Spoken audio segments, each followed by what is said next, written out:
Yo, what's up everybody, it's Dandy from Dandy Travels, and let me tell you, I am so stoked for this video. We're talking about France, a country dripping in history, culture, baguettes, you name it. If you're a traveler, even if you just casually daydream about hopping on a plane, this one's for you. This isn't just another travel vlog, alright? We're going deep, uncovering the soul of France one cobblestone at a time. Get ready to unlock some serious travel secrets because today, we're diving headfirst into a place that's straight out of a storybook. Mont Saint-Michel. We're talking medieval history, epic tides, and a castle that seems to float on water. So buckle up, smash that like button, and let's get this French adventure started. Let's go. Alright, picture this. You're walking across what feels like the edge of the world, the ground stretching out before you, water on either side. Then bam! This monstrous Gothic masterpiece rises out of the mist. This, my friends, is Mont Saint-Michel. This place isn't just some tourist trap, okay? This is the real deal. It's been a pilgrimage site for over 1,000 years, and when you get there, you feel it. You feel the weight of all that history, all those journeys, all in the air around you. The first thing you've got to do is just walk. Lose yourself in the winding streets, get lost in the maze of shops and houses. This place is a photographer's dream. Every corner you turn is another epic shot. Don't forget to look up. The architecture here is insane. All these spires and arches reaching for the sky. Now let's talk tides.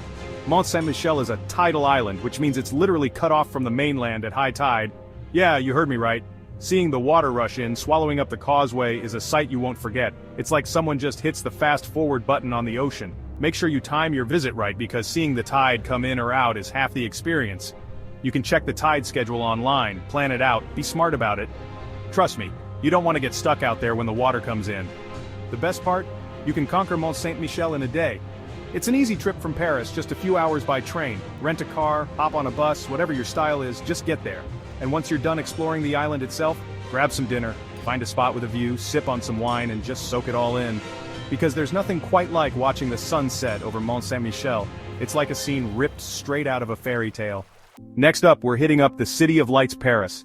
And let me tell you, this city lives up to the hype. It's impossible not to fall in love with the energy, the food, the romance of it all. You can feel it in the air, you can taste it in the coffee.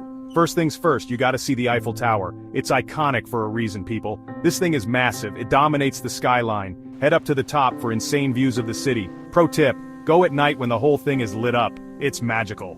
Now, no trip to Paris is complete without hitting up the Louvre. I'm talking about the Mona Lisa, Venus de Milo, the works. It's overwhelming in the best way possible. You could spend days in this place and still not see everything. But hey, that's just another excuse to come back, right? And while we're on the subject of art, let's not forget about Notre Dame. This cathedral is an absolute masterpiece, a Gothic wonderland. I know it's been under construction since the fire, but trust me, it's still worth a visit. Just being in its presence is powerful. But Paris isn't all museums and monuments. It's also about wandering through charming neighborhoods like Montmartre, getting lost in the Latin Quarter, and discovering hidden courtyards tucked away down cobblestone streets. And the food. Oh man, the food in Paris is next level.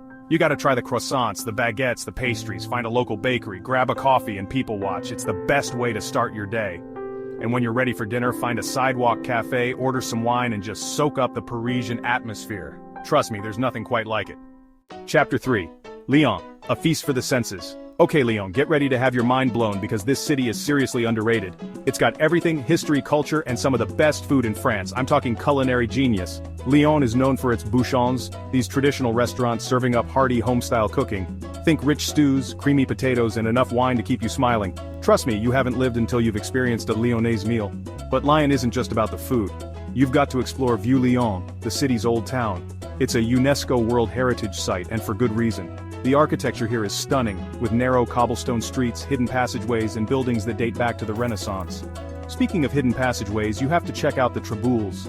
These secret passageways were used by silk workers back in the day to transport their goods. They're like hidden shortcuts throughout the city. It's like stepping back in time. And while you're in Vieux Lyon, don't miss the Basilique Notre-Dame de Fourvière. This hilltop church offers incredible panoramic views of the city. It's the perfect spot to catch the sunset. Lyon is a city that rewards exploration. Get lost in the streets, wander along the banks of the Rhône and Saône rivers, and discover hidden squares and fountains. Chapter 4. Nice sunshine, beaches and art. Alright, let's talk about nice. This city is all about sunshine, beaches and the good life. It's the French Riviera, baby, so grab your sunglasses, throw on your swimsuit, and get ready to soak up some Mediterranean vibes. The star of the show here is the Promenade des Anglais, this iconic waterfront promenade that stretches for miles along the coastline. Rent a bike, go for a jog, or just stroll along and take in the views. The energy here is contagious. Everyone is out enjoying life. And speaking of beaches, Nice has got plenty of them. Whether you want to relax on the sand, take a dip in the crystal clear water, or try your hand at some water sports, there's a beach for you. But Nice isn't just about the beach. This city also has a rich history and vibrant art scene. Check out the Cours Soleil, a bustling flower and food market that comes alive with colors and scents. It's a feast for the senses. And art lovers, don't miss the Musée Matisse, home to a stunning collection of works by the famous French artist Henri Matisse.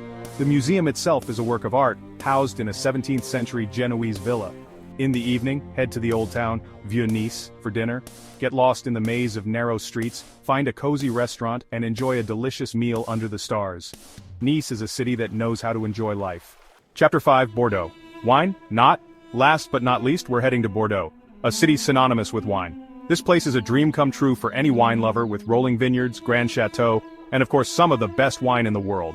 But Bordeaux is more than just wine. It's got a charming city center, stunning architecture, and a laid-back vibe that's impossible not to love. Start your day by exploring the historic center, a UNESCO World Heritage Site filled with grand squares, elegant mansions, and beautiful churches. The architecture here is a mix of different styles from Gothic to Renaissance, and it's absolutely breathtaking. Next, head to the Place de la Bourse, one of the most iconic squares in Bordeaux.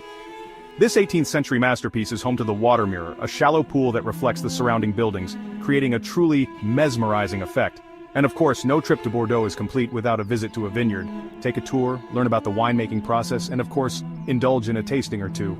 In the evening, head to the banks of the Garonne River and watch the sunset over the city. It's the perfect way to end a day in this beautiful and charming city. And there you have it, folks, 5 incredible French cities, each with its own unique flavor and charm. France is a country that gets under your skin. It stays with you long after you've left. If you enjoyed this video, make sure you give it a big thumbs up and subscribe to the channel for more travel adventures. And let me know in the comments below which city you're most excited to visit. Stay tuned for more travel guides and tips. Safe travels.